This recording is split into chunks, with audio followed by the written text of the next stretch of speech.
अभी हमारे बीच ईश्वर अस्पताल के निदेशक और सामाजिक कार्यकर्ता पैगामे अमन कमेटी के संरक्षक डॉक्टर संजय कुमार हैं। संजय कुमार से जानते हैं बीते दिन जम्मू कश्मीर के पहलगांव में टूरिस्टों पर आतंकवादियों का हमला हुआ, निहत्थों पर गोलियां बरसाई गई और जिसमें 29 लोग मारे गए और कई लोग घायल भी बताए जाते हैं।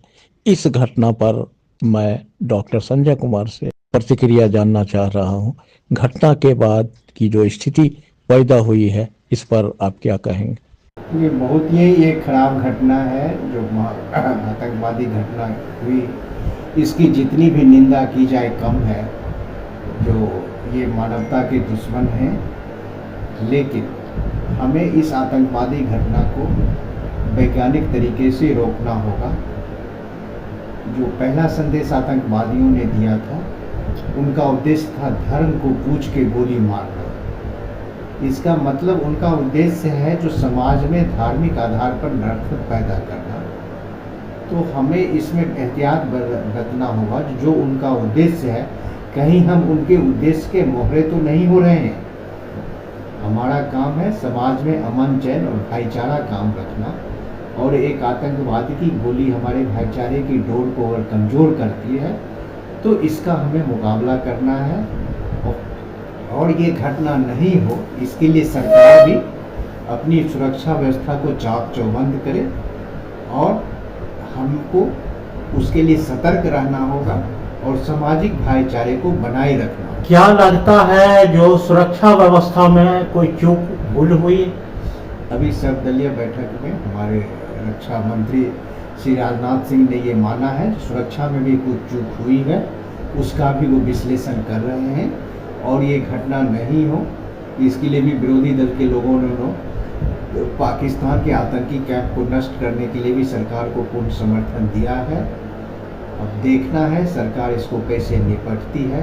जो खबरें आ रही है, अभी तंगधार सेक्टर में उसने कुछ लॉन्चिंग पैड को भारत सरकार ने नष्ट किया है और इसको पूरे देश को इसको ठीक से सुलझाने की जरूरत है। ऐसा कहा जा रहा है जो आतंकवादियों ने मजहब पूछ के मारा, इस पर क्या? आतंकवादी अपनी गोली से पहले लोगों को, मासूम लोगों को निशाना बनाते थे, उसी में दहशतगर्दी की आवाज़ काफ़ी दूर तक फैल जाती है। लेकिन बीते दिनों में जम्मू कश्मीर के लोगों ने देखा जो टूरिज्म बढ़ने से उनका आय बढ़ा, उनका रहन सहन का स्तर बढ़ा, आतंकवादियों को पत्थरबाज मिलने किराए पे कम हो गए, बंद ही हो गए करीब करीब।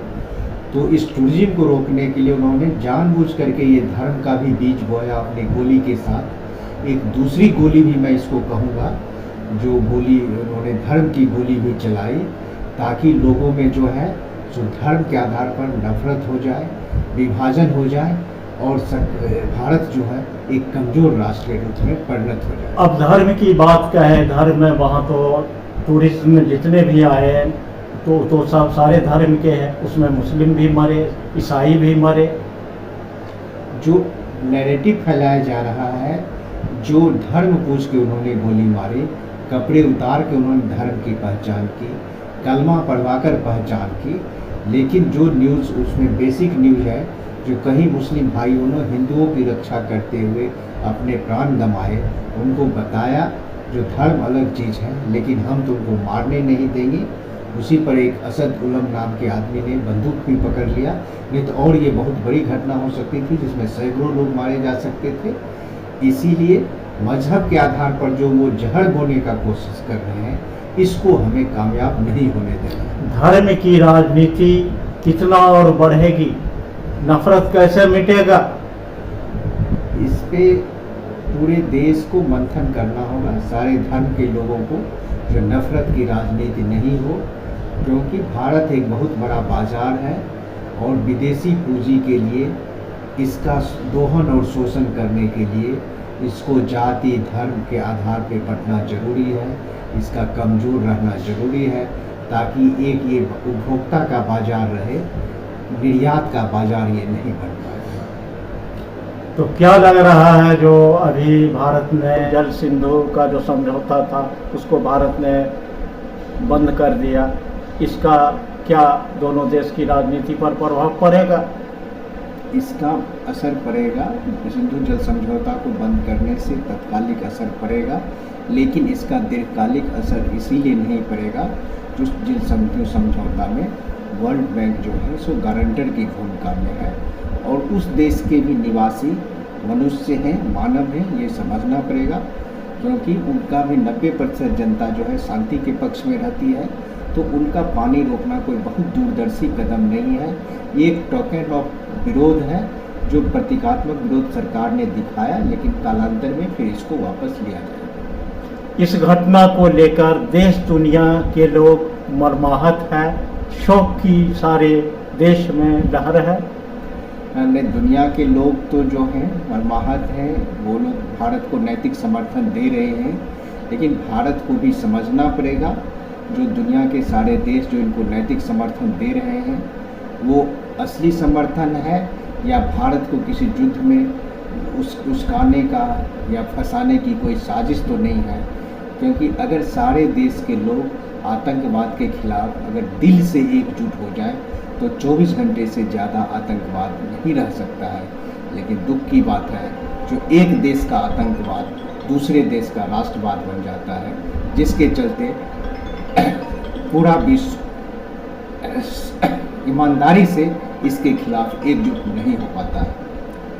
देखा गया पूरे कश्मीर में लोग जो है शोक की लहर है, लोगों में बहुत ज़्यादा पाकिस्तान के प्रति गुस्साए हुए हैं लोग। इस घटना, इस कारनामे को देखकर भयभीत हैं लोग। ये तो हर देश के मीडिया का ये नैरेटिव होता है जो अपने देश के बारे में अच्छा नैरेटिव सेट करते हैं और दूसरे देश के बारे में गलत नैरेटिव सेट करते हैं। पाकिस्तान में भी जितनी आतंकवादी घटनाएं होती हैं सब में कहा जाता है इंडिया का हाथ है, इंडिया में जितनी होती है कह दिया जाता है पाकिस्तान का हाथ है।